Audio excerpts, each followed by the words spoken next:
We've done a little Windows boot. We've done a little OS X boot. Let's talk a little Linux. Hmm?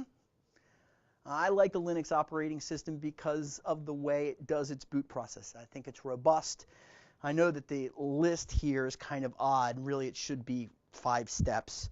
It's 4 in the list here. We've got step 2.1 because I like the way that the author, we've talked about the authors that have helped me with this. I like the way this author laid it out better than I did. Mine was good, but his is better. So let's look at these 4 steps: the boot manager, the init, the etc init tab, your services start, and then your more init tab, as it will. So boot manager. Linux does the BIOS self-check. It does that standard stuff that all of them do. Looks for the master boot record, and then it's ready to go and start that first sector of the hard drive. It then loads the contents in memory and passes the control over to the boot manager itself. This is at the master boot record. It contains the instructions on how to load the Linux loader. Now, there are 2 Linux loaders. There's Lilo and then there's Grub. Either one of those will give you a multi-boot operating system. You can choose all sorts of different kernels at that point. You can choose all sorts of different operating systems. You can even load in Windows operating systems and say, oh, Grub. I think Grub's better than Lilo, but some people are preferential to it. So when Grub pops up, it'll say, here are all your possibilities. And a lot of times you'll have previous kernel versions that you can load in there. The master boot record loads that bootloader, which takes over the process at that point. And the bootloader finds the boot file that you chose from the menu and hands off control to that particular machine or that operating system. Okay, so now what happens is we do init. The kernel is loaded. That's the core of the operating system, and it finds the init in the SBIN and executes it. So now you're specific to an operating system.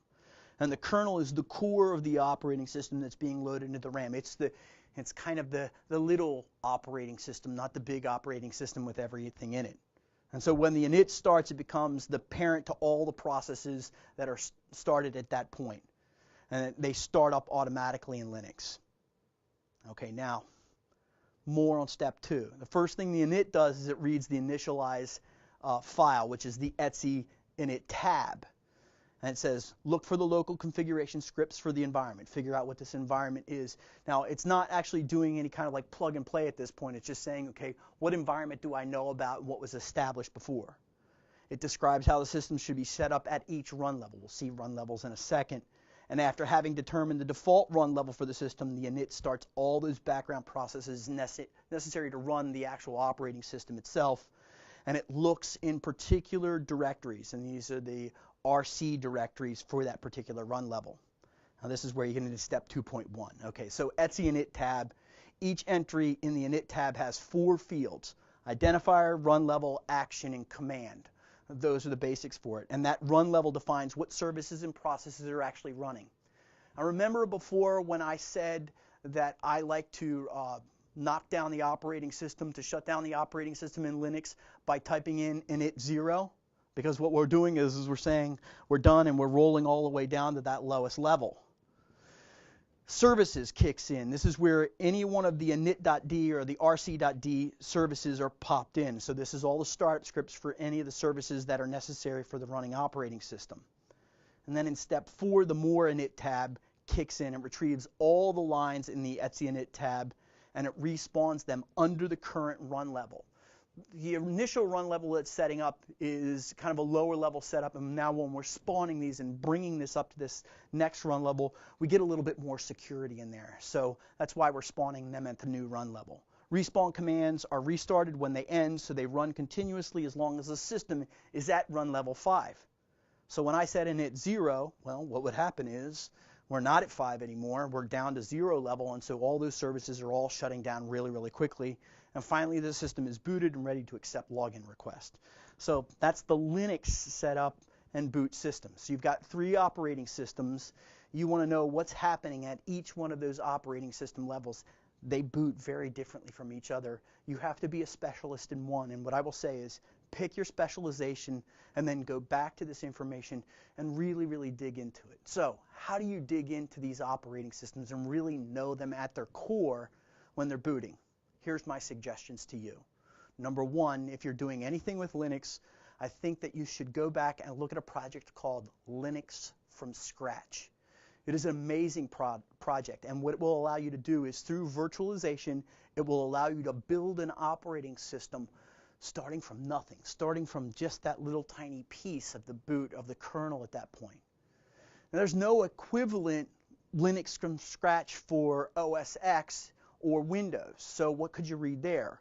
On the Windows side of the house, I think the core document that you should be reading is by Solomon and Russinovich. This book has been created for all the operating systems since NT4. It used to be called Inside Windows NT4, Inside Windows 2000, and now it's called Internals in some cases. The last iteration of this book that I've got is actually 2 volumes. It's 1,200 pages. I've never made it past the first 4 times. I've never made it past the first 100, 150 pages. The last time I tried to read it, I got to page 400 and went and looked at subsequent pieces of it because I really needed to know more about the security of the operating system. If you want to own the operating system when it comes to Windows, that's your tool. Now, here's a challenge for you all. Some of you out there are going to be experts in the Mac OS operating system, BSD. If you can find that book that is like these other 2 that I've talked about, tell me. Send me an email and say, Dean, this is the best book, because all the ones that I've read so far really don't resonate well for me, and I feel very confused when I'm dealing with the Mac OS. Even though I run the Mac OS on a regular basis and I get Linux and Unix kind of ideas, most of the books are on the BSD side of things, and the ones on OS X that I've found are a little too pedestrian, a little too end user. So I'd love your help and support. And you can look at any one of the modules from my email address, send me a hi and say hi, and I'll be glad to read those books. So that's the Linux process for booting, and you've seen the other process for booting. We're going to move a little bit differently now. We're going to go back to talking about NTFS in the next module.